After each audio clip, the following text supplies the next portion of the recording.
राधे राधे, जय माता दी।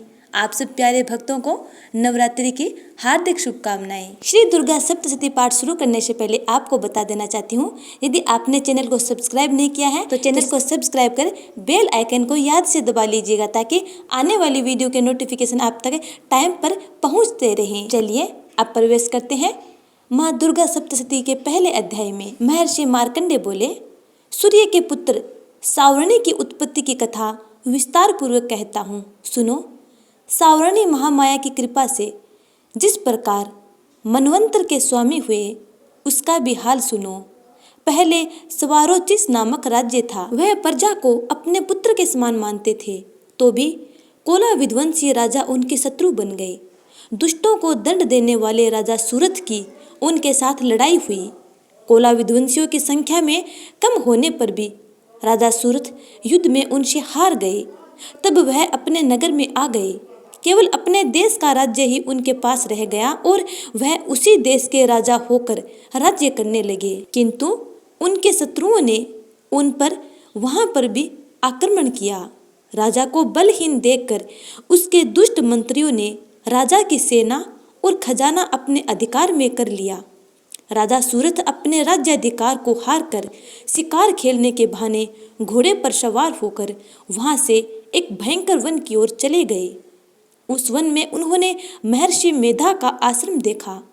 वहां मेधा महर्षि अपने शिष्यों तथा मुनियों से सुशोभित बैठे हुए थे और वहां कितने ही हिंसक जीव परम शांति भाव से रहते थे। राजा सूरथ ने महर्षि मेधा को प्रणाम किया और महर्षि ने भी उनका उचित सत्कार किया। राजा सूरथ महर्षि के आश्रम में कुछ समय तक ठहरे। अपने नगर की ममता के आकर्षण से राजा अपने मन में सोचने लगे, पूर्व काल में पूर्वजों ने जिस नगर का पालन किया था, वह आज मेरे हाथ से निकल गया। मेरे दुष्ट एवं दुरात्मा मंत्री मेरे नगर की अब धर्म से रक्षा कर रहे होंगे या नहीं। मेरा प्रधान हाथी, जो कि सदा मद की वर्षा करने वाला और सूरवीर था, मेरे वैरियों के वश में होकर न जाने क्या दुख भोग रहा होगा।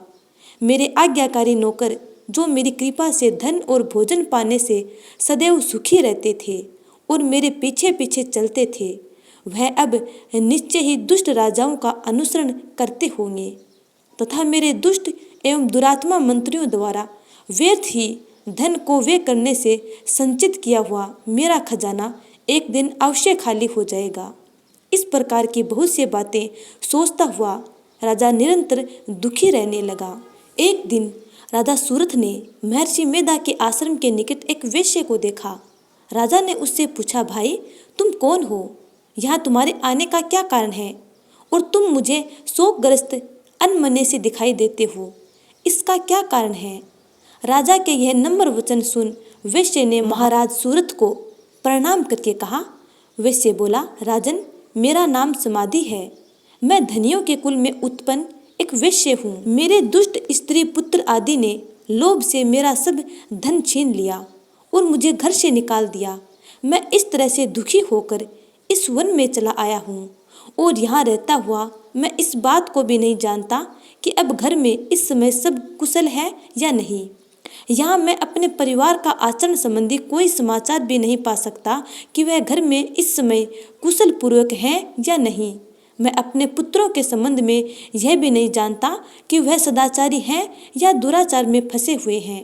राजा बोले, जिस धन के लोभी स्त्री पुत्रों ने तुम्हें घर से निकाल दिया है, फिर भी तुम्हारा चित्त उनसे क्यों प्रेम करता है? वैश्य ने कहा, मेरे विषय में आपको ऐसा कहना ठीक नहीं है, किंतु मेरा मन इतना कठोर नहीं है। यद्यपि उन्होंने धन के लोभ में पड़कर पितृ स्नेह को त्याग कर मुझे घर से निकाल दिया है, तो भी मेरे मन में उनके लिए कठोरता नहीं आती। हे महामते, मेरा मन फिर भी उनमें क्यों फंस रहा है, इस बात को जानता हुआ भी मैं नहीं जान रहा। मेरा चित्त उनके लिए दुखी है। मैं उनके लिए लंबी लंबी सांसें ले रहा हूँ। उन लोगों में प्रेम नाम की कोई चीज नहीं है, फिर भी ऐसे निस्नेहियों के लिए मेरा हृदय कठोर नहीं होता। महर्षि मार्कंडेय जी ने कहा, हे ब्रह्मन, इसके पश्चात महाराज सूरथ और वह वैश्य दोनों महर्षि मेधा के समीप गए और उनके साथ यथा योग्य न्याय संभाषण करके दोनों ने वार्ता आरंभ की। राजा बोले, हे भगवान, मैं आपसे एक बात पूछना चाहता हूँ, सो आप कृपा करके मुझे बताइए। मेरा मन अधीर नहीं है, इससे मैं बहुत दुखी हूँ। राज्य, धन आदि चिंता अभी तक मुझे बनी हुई है और मेरी ये ममता अज्ञानियों की तरह बढ़ती ही जा रही है। और यह समाधि नामक वैश्य भी अपने घर से अपमानित होकर आया है।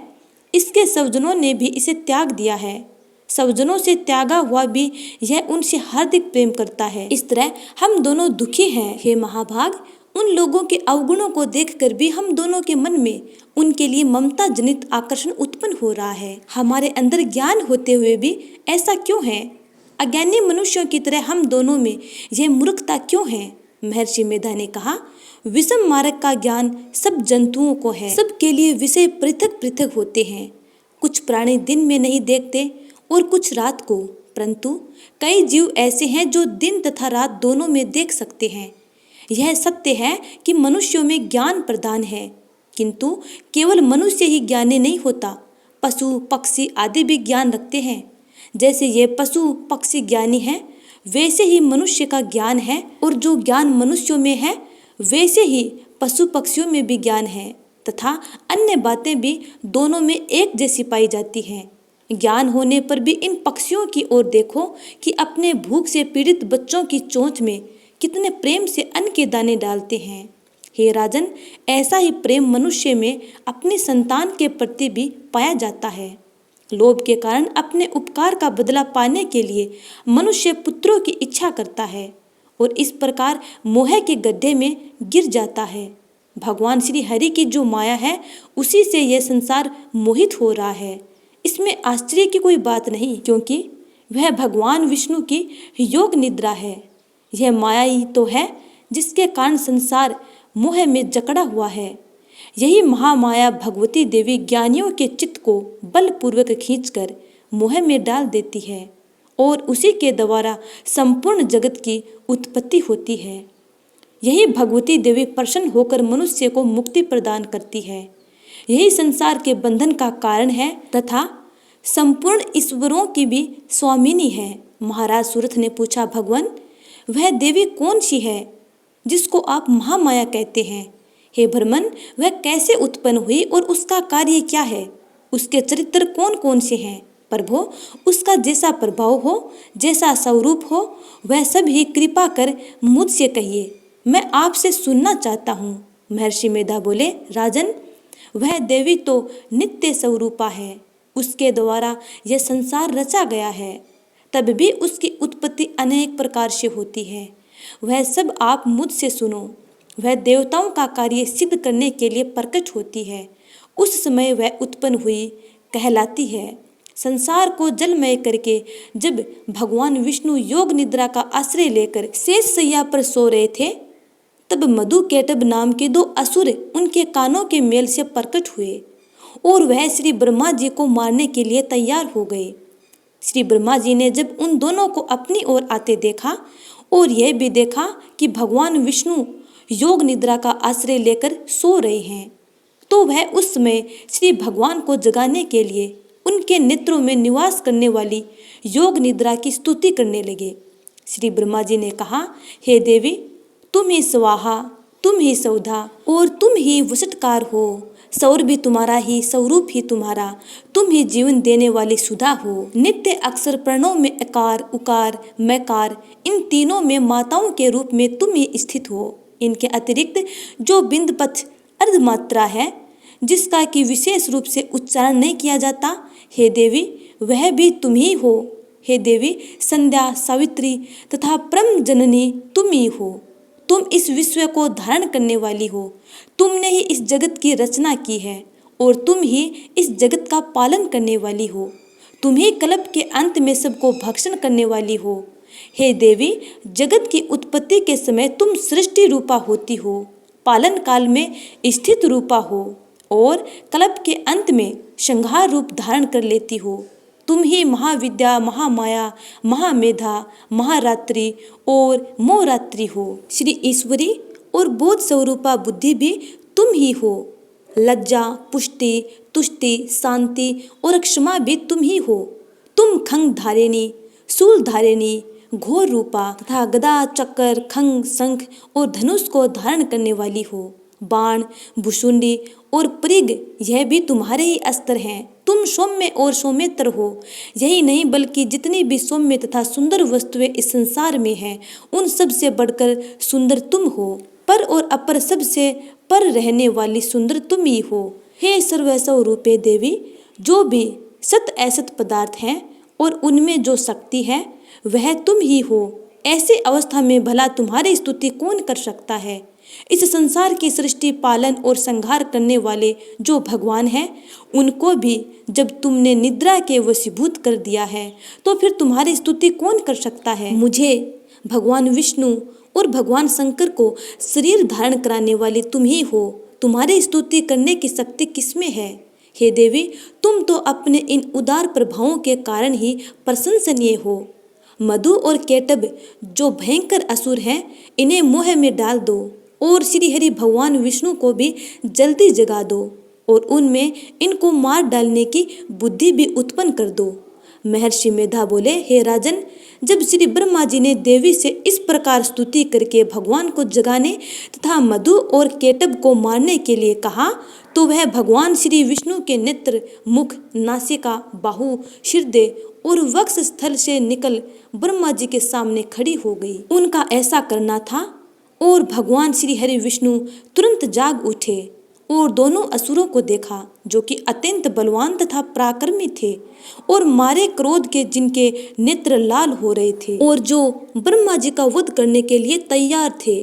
तब क्रुद्ध हो उन दोनों दुरात्मा असुरों के साथ भगवान श्री हरि पूरे 5000 वर्ष तक लड़ते रहे। एक तो वह अत्यंत बलवान तथा पराक्रमी थे, दूसरे महामाया ने भी उन्हें मोह में डाल रखा था।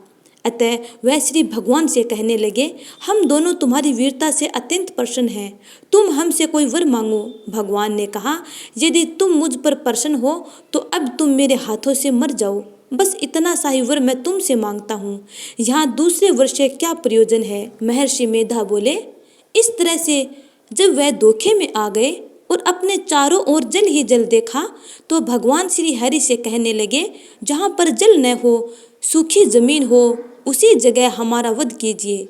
महर्षि मेधा कहते हैं, तथास्तु कहकर भगवान श्री हरि ने उन दोनों को अपनी जांग पर लिटाकर उन दोनों के सिर काट डाले। इस तरह से यह देवी श्री ब्रह्मा जी के स्तुति करने पर प्रकट हुई थी। अब तुमसे उनके प्रभाव का वर्णन करता हूँ, सो सुनो। तो इस प्रकार प्यारे भक्तगणों, दुर्गा सप्तशती पाठ का पहला अध्याय यहीं पे समाप्त हुआ। आगे की कथा जानने के लिए अगले वीडियो का इंतजार करना। तब तक के लिए जय श्री राधे।